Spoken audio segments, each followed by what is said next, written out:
বন্ধুরা সবাই কেমন আছেন? আশা করি এই শীতের রাতে সবাই খুব ভালো আছেন। আমিও বের হয়ে গেলাম আমার মোটরসাইকেল নিয়ে বের হওয়ার উদ্দেশ্য হলো যে আজকে আমি সারাদিন যে বেগুনের চারার জন্য যে ব্যাটগুলো করার পরে সারটা প্রয়োগ করেছি। এখন আমরা চলে এসেছি আমার ফুফাতো ভাইয়ের নার্সারিতে। আমার ফুফাতো ভাইয়ের কাছ থেকে আমি বেগুনের চারা নিব। অর্থাৎ বেগুনগুলো হলো হাইব্রিড জাতের, আর জাতের নাম হলো ইস্পাহানি চৈতি লম্বা বেগুন। এই বেগুনগুলো মূলত 40 দিনে ফসল ধরে এবং 50 দিন 60 দিন 70 দিনের মধ্যে থেকে এগুলো বাজারে বিক্রি করা যায়। এবার আমি যে বেগুনের চারাগুলো লাগাচ্ছি সেগুলো হলো রমজান মাসে ফলন পাবো ইনশাল্লাহ। রমজান মাসে যদি ফলন পাওয়া যায় সেক্ষেত্রে আমরা একটা ভালো রেজাল্ট পাবো এবং ভালো মূল্যে বিক্রি করতে পারবো।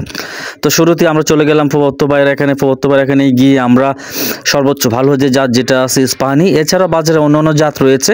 আমরা ইস্পাহানি জাতের বেগুনের চারা আমরা সংগ্রহ করলাম। ফুফাতো ভাইকে জিজ্ঞেস করলাম, ফুফাতো ভাই চারা কত টাকা পিস দিতে হবে? ফুফাতো ভাই বললো প্রতি পিস 3 টাকা, অর্থাৎ 100 চারা যদি নেই 300 টাকা দিতে হবে, যদি 1000 নেই 3000 টাকা দিতে হবে।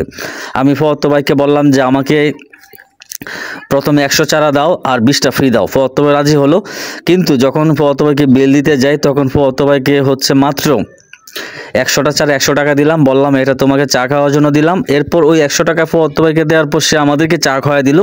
যা হোক, এটা আত্মবিশ্বাস, এটা কোনো বিষয় না। তো ফুফাতো ভাই আস্তে আস্তে চারাগুলো ব্যাগে ভরে দিচ্ছে। আমি বললাম যে সাবধানে দাও, মোটরসাইকেল দিয়ে অনেক দূরে যাব। গৌরীপুরের থেকে আমরা এখন আছি মোলাকান্দি থেকে আমরা গৌরীপুর বুকাইনগরে যাব।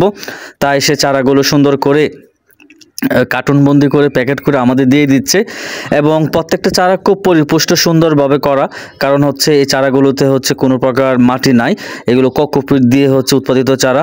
আর আমার ফুফাতো ভাই নার্সারিটা বলে দিচ্ছে, ফুফাতো ভাই এখানে মরিচের চারা, টমেটো চারা, মরিচের চারা, বেগুনের চারা সহ অন্যান্য সকল জাতের চারা পাওয়া যায়। চারাটা হলো মোলাকান্দি চান্দেসাটিয়া, এটি হলো ময়মনসিংহ জেলার অন্তর্গত গৌরীপুর থানার চান্দেসাটিয়া গ্রামে মোলাকান্দি। আমার ফুফাতো ভাইয়ের নাম হলো জুয়েল। আপনারা চাইলে উন্নত মানের ভালো জাতের চারা, সুস্থ সবল চারা আপনারা তার কাছ থেকে সংগ্রহ করতে পারেন। আপনারা চাইলে আমাকে ইনবক্স করবেন, ইনবক্স করলে তার ফোন নাম্বার ডিটেলস আমি আপনাদের দিয়ে দিব।